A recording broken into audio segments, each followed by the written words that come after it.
Hi guys! Nandito kami ngayon sa Yes, Casa Amelia. in Sapa, San Antonio, Pilar, Sorsogon. Yes, kagayon guys. So, tingnan nyo ang dagat, ang linis. Basta maganda ang mga ang mga ano ngayon, teenagers. Di ba? Yes. Ang gaganda namin ngayon. Kagayon sa dagat. Di ba, Lynn? Yes. Kagayon na muna duwangan na. Yes na yes. Yeah! Feeling young. Yes. Forever young. Healthy and happy. Healthy, happy, beautiful. Yeah!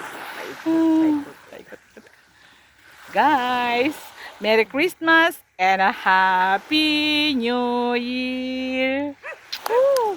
Happy New Year, everyone. Bye!